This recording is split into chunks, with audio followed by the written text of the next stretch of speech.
Welcome back. You're watching NewsX. My name is Vineet. The US Vice President J.D. Vance has made a fresh statement in response to the terror attack in Jammu and Kashmir's Pahalgam that left 26 innocent people dead. Mr. Vance has stated that he hopes India will respond to Pakistan in a way that avoids a broader regional conflict. Meanwhile, he has also asked Pakistan to cooperate with India to find those responsible for the attack. Vance's comments are the most direct, in fact, made by a US official, suggesting Pakistan's involvement in sponsoring terror activities in India. Many top US leaders, including Donald Trump, Tulsi Gabbard, Kash Patel and Pete Hegseth, have condemned the attack and offered full support to India to bring the victims to justice. However, recently, US Secretary of State Marco Rubio called for de-escalating tensions. So even as it is time that Pakistan pays for sponsoring terror, where does the United States stand is going to be the big question. We'll talk about this with our guest. Joining us on the show is Ambassador Bhaspati Mukherjee, former diplomat, Mr. Surinder Singh Lali, foreign affairs expert, Major General J.K. Bansal, senior defense expert, with us on the program. Last but not the least, Mr. Gautam Mukherjee, senior journalist, joins us on the show as well. Ambassador Mukherjee, I'll begin with you. Well, ma'am, if you look at the trajectory as well as the history of the United States, they may be closer to us at this point in time. They may be, in fact, heaping praises on India and India's growth story. But the fact of the matter is that the Vice President has been very, very circumspect when it comes to directly calling out what Pakistan has been doing for the past few decades.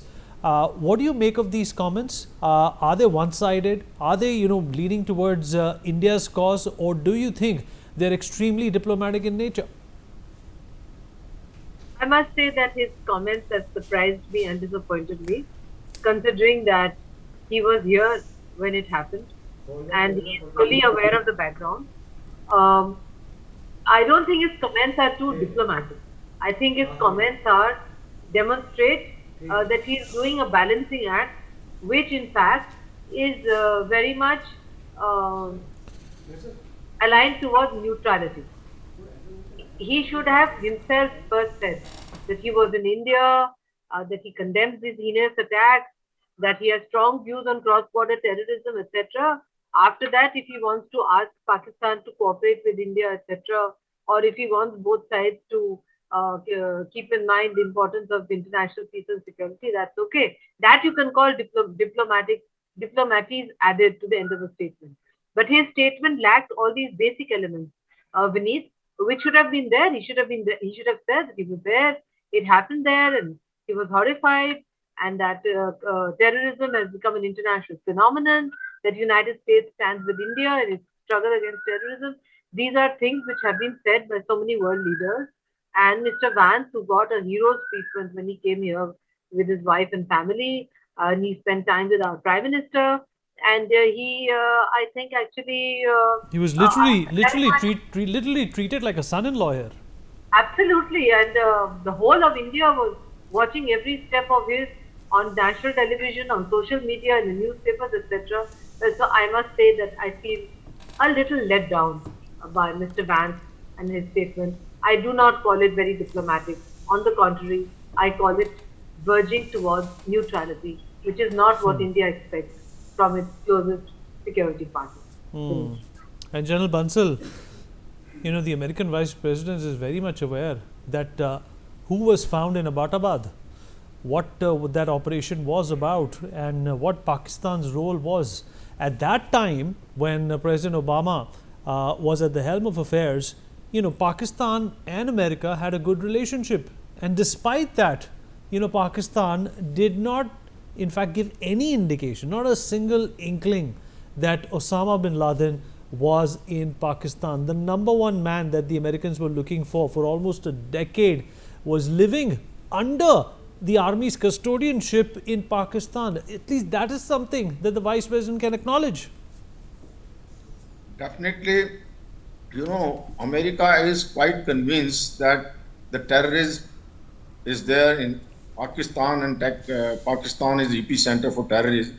Not only now, as you mentioned about Obama in 2011, Hillary Clinton, she was in Pakistan and she said that you are having snakes in your backyard, don't think that they will bite the neighbors only, not to you. They mentioned like this. Similarly, I would like to tell here one thing more. that Michael Rubin, he is a former official of Pentagon, who has mentioned, who has given the similarity between Osama bin Laden and Asif Munir, the army chief of Pakistan, that they both are alike. The only difference is that Munir used to stay in palace and Osama bin Laden used to stay in caves. This is the only difference, and they both must have the same fate. He met up to the extent, and he said that as Munir has said that yes, it is jugular vein Kashmir, that jugular vein need to be cut. So what he meant to say, and he criticized US also and West that they are soft and they must support it very heavily. So that is very important. Now, what I feel personally, that the hype created by Pakistan about the nuclear weapons and use of nuclear weapons has created a kind of tension in the mind of the US or somebody. That's why every time they say that the two nuclear powers, there should not be escalation further. But they are very convinced that yes, India has got all the rights to defend its sovereignty and the people. So now they have hinted and expressly said that whatever way the Osama bin Laden was neutralized in Pakistan, similar way we can do. But it is up to the India, whatever way we want to do. So definitely, whether you take the minister, this Secretary of State or Defense Minister, our Defense Minister spoke to Pitts, and he also supported about it. So I feel that yes, now Pakistan is a terrorist state and harboring terrorists. That has been very obvious, and even their spokesperson has given that we stand with India for neutralizing or for neutralizing the terrorists, up to the extent that the yes, terrorists must be finished. And they said that you just hand over or you cooperate. What way they will cooperate, Pakistan? Will they hand over Hafiz Saeed or this Masood Azhar or Sayyid Salahuddin to India? That is the only way that if they want to cooperate, they immediately should hand over to India. And they say, okay, India, the justice will be done by India because they had been doing all terrorist act here. So I think now the time has come that India has to take its own stand and finish these terrorists and the people who are supporting them. Back to you, Vineet. Mr. Lali, your impressions of what's happened over here. In fact, we should also pay attention to the kind of rhetoric that Pakistan has also been pushing. They are completely deflecting from this. They are completely pushing back, saying that they are victims of terrorism themselves. But you look at any terrorist attack, Mr. Lali, even if you look at that Boston Marathon, where those two guys blew up a backpack, that was also in fact traced back to a small village in Pakistan. If you talk about 9/11, if you talk about what happened in London in 2005, everything has Pakistan's signature on it. It has its calling card. It's written Pakistan all over. The entire world knows it. Why do you think that some people in, specifically a person like the Vice President of the United States will feel apprehensive about calling a spade a spade? Vineet, I wish to start on a note of levity. I don't wish to undermine, what we went through last week. But, being subservient and emotionally vulnerable is how the average quintessential Indian can be defined. I don't think our son-in-law wants to be treated the way we wish to treat him. What we need to look into the background is because you rightly said that, Henry Kissinger once said that it may be dangerous to be America's enemy, but to be America's friend is fatal. 2019, at the Institution of Peace in Washington, at a think tank, Imran Khan said, and I quote, "We trained terrorists and we still have 30 to 40,000 living in Pakistan." So even Musharraf said that. Even Musharraf said that. 2025, I'm sure a lot of them haven't gone to, the Hudson School or Harvard or Wharton to study. They're probably still there doing what they're doing. April 24th, Tammy Bruce, the press secretary of the State Department, simply brushes the question aside. The Pak defense minister just 1 week ago, Khwaja, he makes an honest admission, and I quote, "We've been doing the dirty business for UK and the USA." And then again, Bilawal does that yesterday. So we need, it's absolutely clear for which America has been known, that they have always looked after their interest.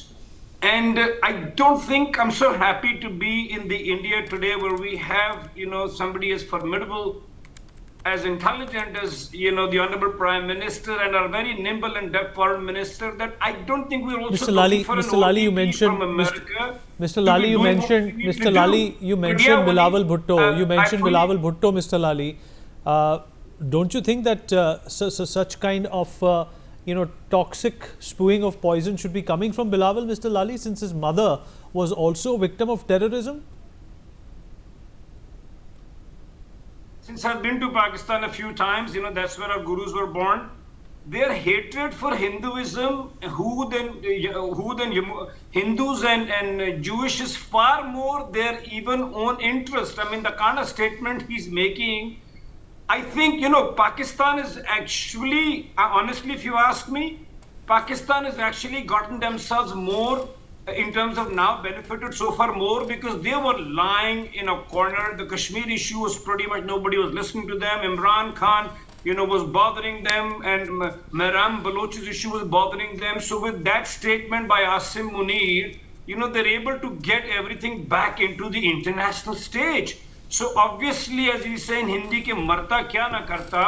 So this is the strategy of a nation which always picks up the Hindu, Muslim card and the two-nation card when they know that they have no other narrative or no other sensible argument to make. So, I think we're expecting more from the United States too. We will definitely do what we have to do, and let them do what they have to do, Vineet. Right, Ambassador Mukherjee, your impressions of the poison that is being spewed against India, and especially the Prime Minister, by people like Bilawal Bhutto and some of these, nobodies, if I can call them that.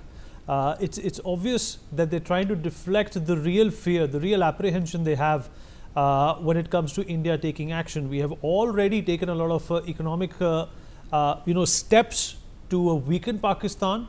But the fact of the matter is that these 26 people need to be avenged, and only military action is the answer over here, because we don't have any diplomacy with Pakistan, and the world doesn't want to do diplomacy with Pakistan.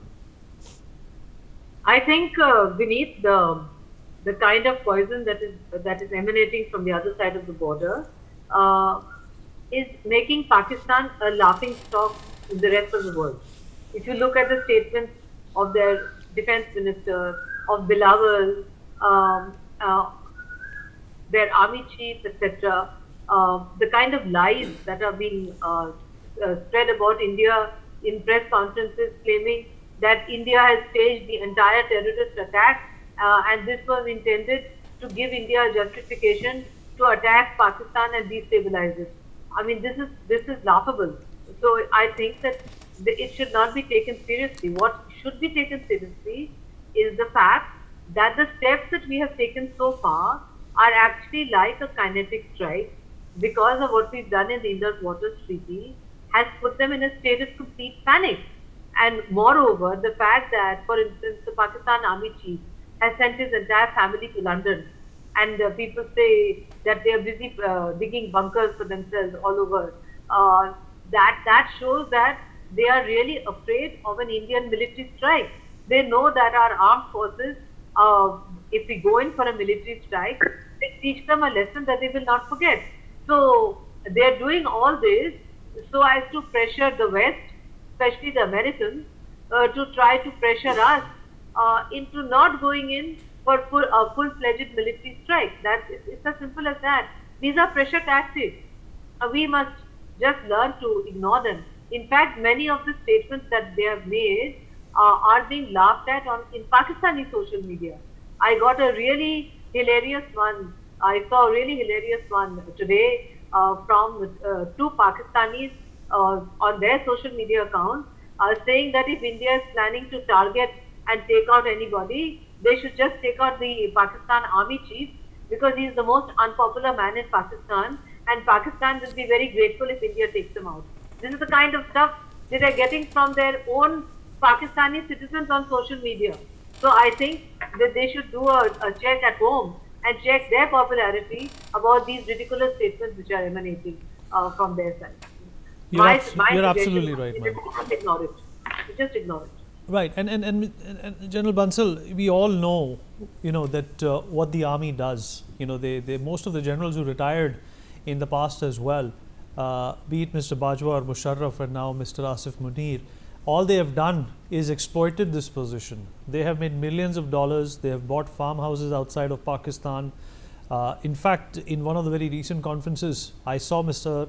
Munir wearing a gold Rolex watch, which is a $60,000 watch. I'm not sure, if an Indian general can afford that kind of a watch without having any kind of a non-corruptible element in him. Sir, I can't hear you. Generals and army of Pakistan, they are having business, they are stashing money outside the country, and that is why they don't want to leave the post, and that is the reason that Pakistan has come to this point. Till 1960, the GDP of Pakistan was double of India, and after 65 or so, it is decreasing progressively. It is because of these generals. They are, rather than having a professional army, they are doing business, and they are the enemy of Pakistan, rather than India being the enemy, because they show the fear of India, and that is how they keep relevant, that they are their hold on the Pakistan. And I feel that now the Pakistan, as told by Madam Mukherjee, Ambassador Mukherjee, that yes, now they want him to be out, the most hated general. And now the fear of army is going out of that, because after the Imran Khan was arrested, their corps commander house was ransacked. The fear which was there in the mind of the population of Pakistan has gone. And now I think there's a dissatisfaction amongst the rank and file of the army of Pakistan. They want the Munir to resign, and so many people, they have resigned also in protest. So now this is the most weakened and the most I think after this Yahya Khan 1971, Munir is the most hated person or most hated general in Pakistan army, and so this is the right time for the Pakistan also, that they must throw out army from, and must have a kind of democracy or real democracy over there. And I feel that now the Pakistan will be broken in pieces, because after withdrawal of forces from Balochistan side, the Baloch has killed 102 soldiers and taken hostage of 22 soldiers of Pakistan army. And the TTP also now slowly they will advance if they have to stay here for some time. I think this Balochistan and Khyber Pakhtunkhwa, they will be liberated, and there is a dissatisfaction and demonstration in POK also. So the army is totally not competent, and they are. You're absolutely no right, sir. spirit. In fact, sir, They let me don't also rope have- in Gautam Mukherjee joining us on the broadcast as well. Gautam, we're discussing how J.D. Vance could have ducked a very straightforward question and supported India.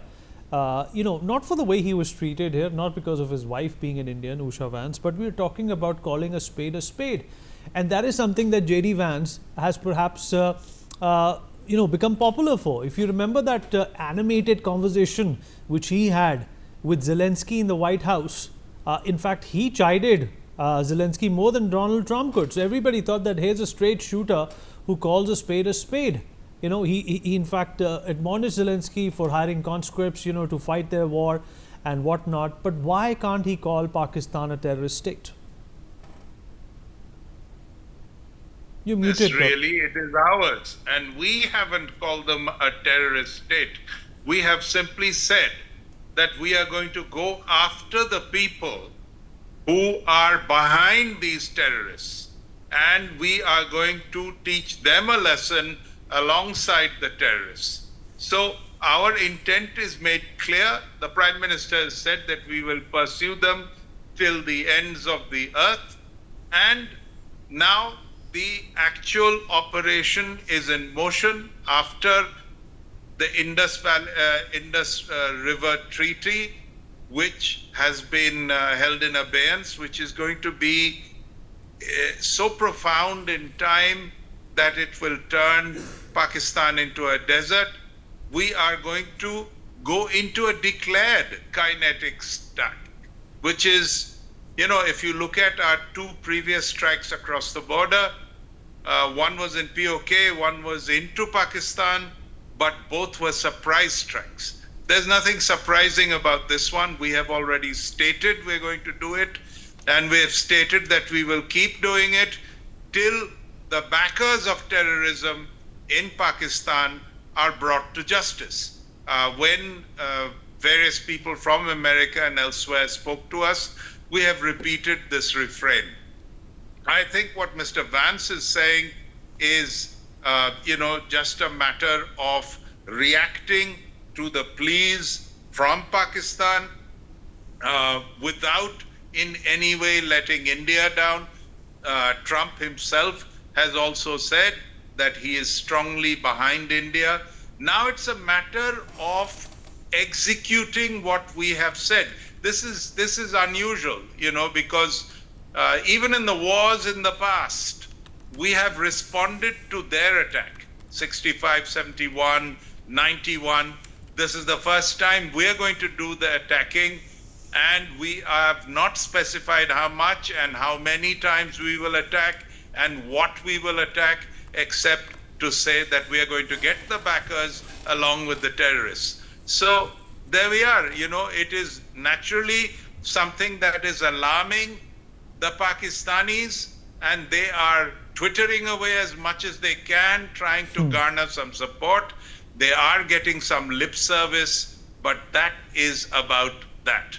Mr. Lali, let's also keep in mind that perhaps America is the greatest sufferer of terrorism in the world, and this philosophy of being at a distance from Pakistan and with Pakistan obviously emanates out of its strategic position, which is of course close to Afghanistan and close to Russia as well. Do you think they still have that as a priority, or is that something which is a thing of the past? You see, Vineet, I'm always more concerned about America, because America, as you said, is a victim of terrorism. I think the first time they got a taste of what they've been doing around the world is in September 11. Otherwise, they have the longest unguarded border with Canada, and both sides of the sea, they don't have a neighbor. So, America's always played this double game. But Vineet, the larger message with the abeyance of Indus Water Treaty has been that now an average Pakistani is thinking about an existential crisis. I mean, Ambassador Mukherjee rightly said, and I've heard a lot of these jokes, but this humor is coming out of extreme fear, because our Prime Minister goes and makes a statement in Bihar, and then after that, he's made one more statement and he's doing business as usual. He was in Mumbai and, he was in other parts of the country. So the average Pakistani does not know what is going to hit them, because this convenient quietness and the way we are lobbying, the way we are preparing the base for it, and especially it being an existential crisis, they don't know what is going to hit them. And number two, you spoke about the corruption in Pakistani, the generals. Vineet, there was a car that was stolen from the north of London, which happens to be a Bentley coupe.